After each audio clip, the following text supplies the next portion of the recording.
So hello, welcome back to our channel दोस्तों। मेरा नाम है दिलसाद एंड आज मैं फिर से एक सेकंड। तो welcome back to our channel दोस्तों। मेरा नाम है दिलसाद एंड आज मैं फिर से आप लोगों के लिए लेकर आ चुका हूं एएलपी टेक्नीशियन 2024 के लिए साइंस का प्रैक्टिस सेट नंबर 29। इससे पहले हम लोगों ने 28 प्रैक्टिस सेट कर लिए हैं, जिसका कि मैंने प्लेलिस्ट बना दिया है। वो प्लेलिस्ट के थ्रू आप उन सारे वीडियोस को, उन सारे प्रैक्टिस सेट्स को एक्सेस कर सकते हैं। तो चलिए स्टार्ट करते हैं। लेकिन स्टार्ट करने से पहले हमेशा की तरह एक छोटी सी गुजारिश, छोटा सा अपील है कि हमारे चैनल को अगर आपने अभी तक सब्सक्राइब नहीं किया है तो सब्सक्राइब कर लो, ठीक है। वीडियो को लाइक कर देना और हो सके तो दोस्तों के साथ शेयर भी कर देना, ठीक है। चलिए अब स्टार्ट करते हैं। पहला क्या है? पहला क्वेश्चन है which is the least frictional force among the following. निम्नलिखित में से कौन सी घर्षण बल सबसे कम है? स्लाइडिंग, फ्लूइड, स्टैटिक या रोलिंग। तो देखो घर्षण बल क्या होता है। घर्षण बल किन्हीं दो ऑब्जेक्ट्स के बीच में लगता है, जो मतलब टच एक दूसरे के कांटेक्ट में हो, उन्हीं दोनों ऑब्जेक्ट के बीच में लगता है। और फ्रिक्शन फोर्स जो है आपका, फ्रिक्शन फोर्स मेनली चार टाइप का होता है। वो चार क्या है? एक तो आपका स्लाइडिंग हो गया, स्लाइडिंग फोर्स। दूसरा आपका फ्लूइड में लगता है, और फिर आपका स्टैटिक हो गया, and the last one is rolling. ये चार टाइप का फ्रिक्शनल फोर्स होता है, जिसमें से सबसे लीस्ट पूछा है कि सबसे कम घर्षण बल किसके बीच लगता है। तो ये लगता है इसका रोलिंग के बीच। रोलिंग आप देखो, मान लो पहिया वैया बना रहता है तो उसको ससारना, उसको कहीं एक जगह से दूसरे जगह ले जाना बहुत ईजी होता है, क्योंकि रोलिंग फ्रिक्शन जो होता है वो सबसे कम होता है। और सबसे ज़्यादा क्या होता है? सबसे ज़्यादा, ये तो सबसे लीस्ट हो गया ना, ये लीस्ट हो गया। सबसे ज़्यादा लगता है आपका स्टैटिक में, ये यहाँ पे सबसे ज़्यादा फ्रिक्शनल फोर्स लगता है। तो आंसर इसका वैसे हो जाएगा 1 का डी। चलिए अगला देखते हैं। अगला है how many laws of motion were given by Isaac Newton. Isaac Newton ने कितनी गति के नियम दिए थे? 4, 2, 3 या 5। तो लॉ ऑफ मोशन 3 है, ये सबको पता होगा, ठीक है। अब लॉ ऑफ मोशन का बात करें, लॉ ऑफ मोशन तो 3 है, ये सबको पता है, ठीक है। अब उन तीनों में से पहला जो है वो क्या है? वो है लॉ ऑफ इनर्शिया, यानी कि जड़त्व का नियम। क्या है लॉ ऑफ इनर्शिया यानी जड़त्व का नियम? क्या कहता है? जड़त्व का नियम कहता है कि जब तक कोई ऑब्जेक्ट अगर मोशन में, तो वो मोशन में रहना चाहता है, या फिर अगर कोई ऑब्जेक्ट रिलैक्स पोजीशन पे है तो वो रिलैक्स पोजीशन पे ही रहना चाहता है, जब तक कि उस पर कोई एक्सटर्नल फोर्स ना लगे। सेकेंड लॉ क्या कहता है? सेकेंड लॉ कहता है कि किसी भी वस्तु पर, किसी भी ऑब्जेक्ट पर लगने वाला जो बल है वो बराबर होगा उसके मास एंड इनटू एक्सीलरेशन के। और थर्ड फोर्स क्या कहता है, सॉरी थर्ड लॉ क्या कहता है? थर्ड लॉ कहता है आपका वो एक्शन रिएक्शन फोर्स, इसको एक्शन रिएक्शन लॉ जिसको बोलते हैं, एक्शन रिएक्शन जिसको बोलते हैं। मतलब किसी पे भी आप अगर एक्शन ले रहे हो, जितना बल आप किसी चीज पे लगा रहे हो वो भी उतना ही बल से, उतना ही फोर्स से आप पे उस बल का विरोध करता है। एक्शन रिएक्शन फोर्स बोलते हैं इसको। ये तीनों लॉ होता है आपका, आइजैक न्यूटन जी ने दिया था लॉ ऑफ मोशन का।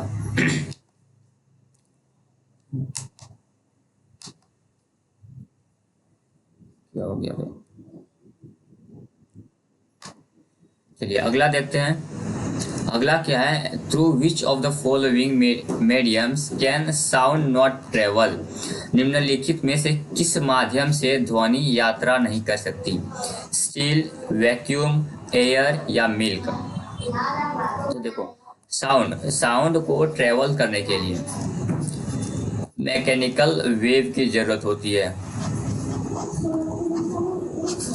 मैकेनिकल वेव की जरूरत होती है, यानी कि मोटा मोटी बोलेंगे इसको चाहिए मीडियम ट्रेवल करने के लिए, तभी ये ट्रेवल कर सकता है। क्वेश्चन क्या पूछा है कि साउंड नॉट ट्रेवल, किसमें साउंड ट्रेवल नहीं कर सकता है? तो स्टील एक मीडियम है, एयर, मिल्क ये सब मीडियम है, लेकिन वैक्यूम जो है ये मीडियम नहीं है। इसका आंसर हो जाएगा 3 का बी।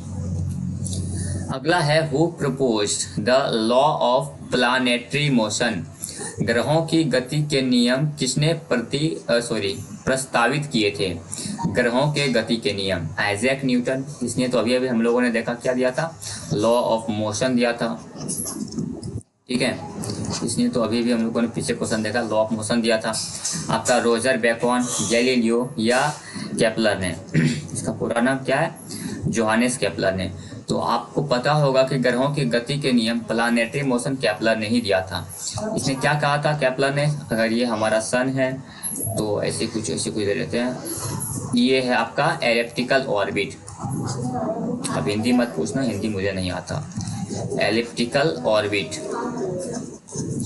तो इनका कहना था कि ये जो सन है, ये सन है, ये आपका प्लानेट है।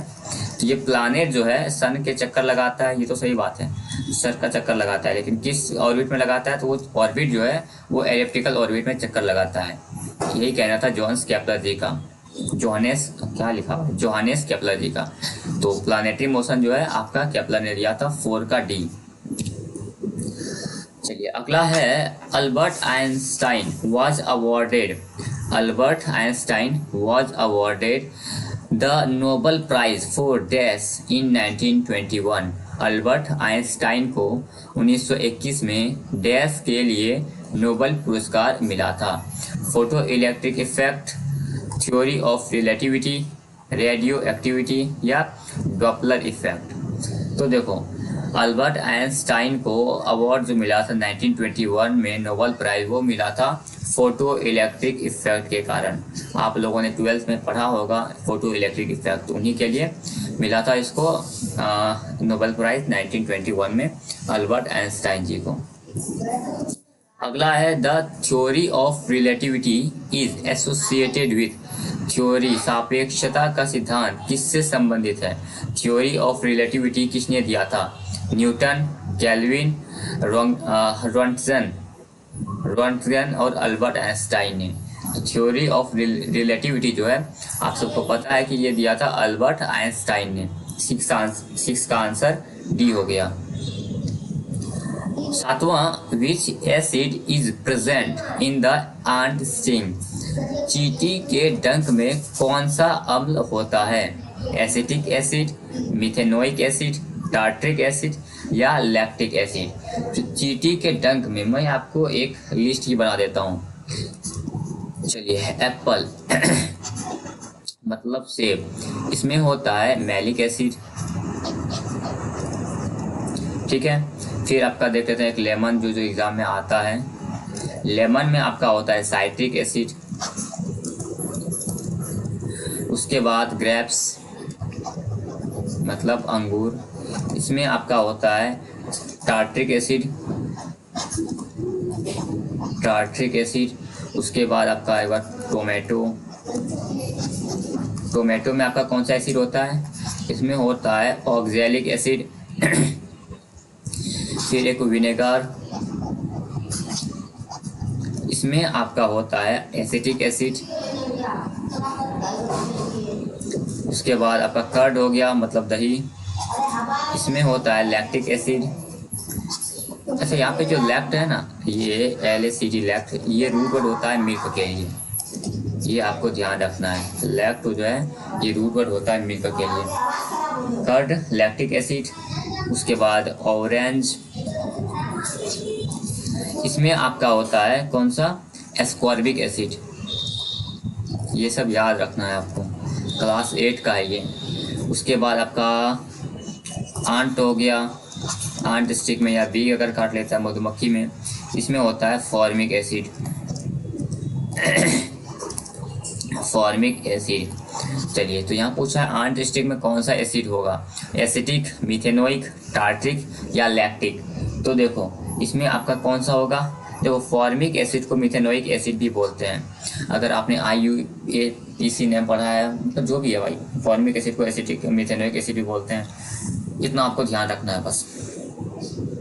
क्यों बोलते हैं वो अगर उस तरह से कभी नाम वाम पूछेगा तो मैं दिखा दूंगा वो।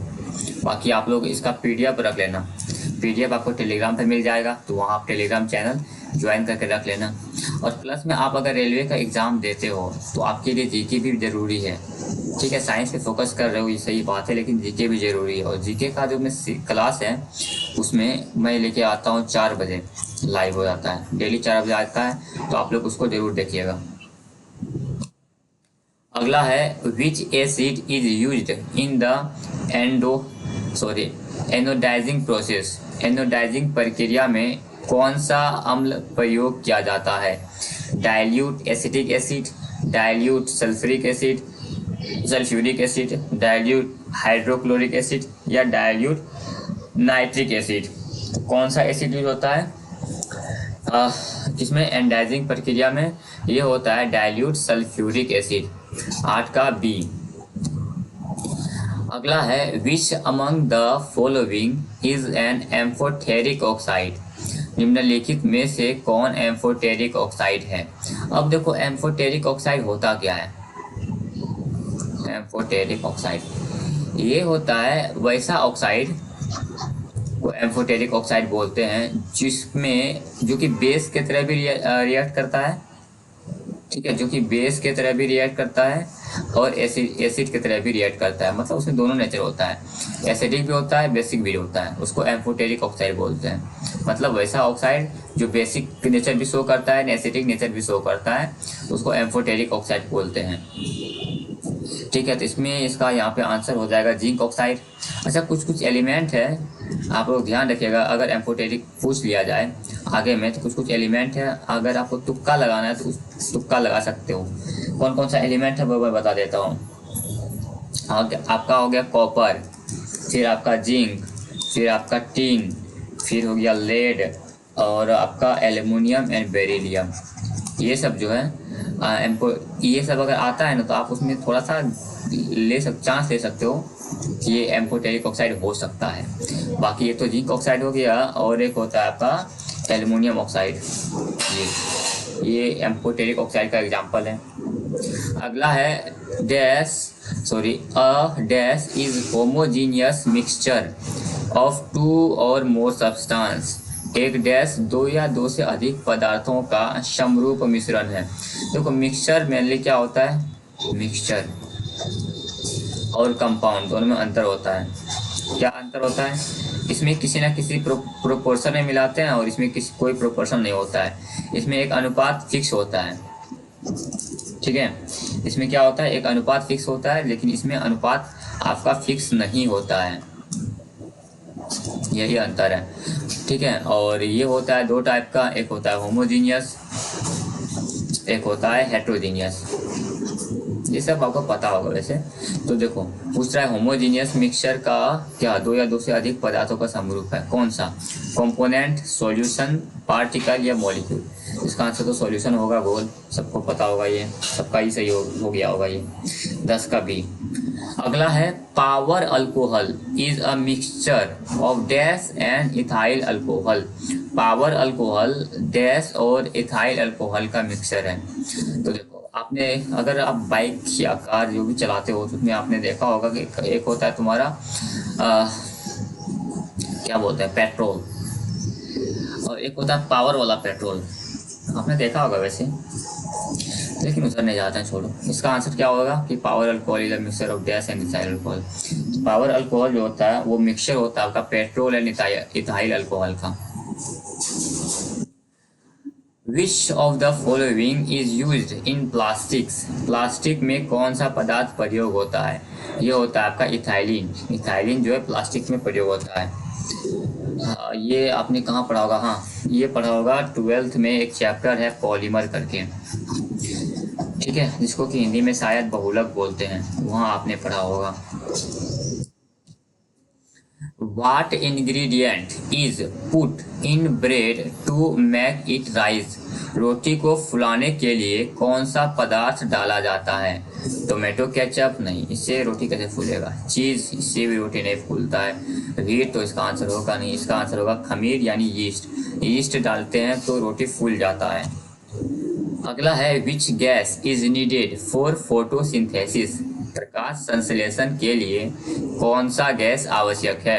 Carbon dioxide that is CO2, carbon monoxide that is CO, oxygen और हाइड्रोजन। तो कौन सा गैस आवश्यक है फोटोसिंथेसिस के लिए? कार्बन डाइऑक्साइड जो है आवश्यक है फोटोसिंथेसिस यानी प्रकाश संश्लेषण के लिए। प्रकाश संश्लेषण होता क्या है? प्रकाश संश्लेषण उसको बोलते हैं, उस प्रोसेस को बोलते हैं जिसमें ग्रीन प्लांट्स अपना भोजन बनाता है। ग्रीन प्लांट्स अपना भोजन बनाता है। कैसे? आपका भोजन जो बनाएगा पहले तो रूट से आपका मिनरल्स लेगा, वाटर लेगा, मिनरल्स लेगा, वाटर लेगा, ठीक है। फिर आपका क्लोरोफिल पत्ता से मिल जाएगा, इसको क्लोरोफिल पत्ता से मिल जाएगा। फिर सनलाइट चाहिए और इस तरह से वो लोग खाना बना लेता है अपना, इसको फोटोसिंथेसिस बोलते हैं। ये आपने पढ़ा होगा क्लास 3 में। अगला है the ultimate source of energy in plant is. पौधों में ऊर्जा का अंतिम स्रोत क्या है? प्रोटीन, क्लोरोफिल, सनलाइट या ग्लूकोज।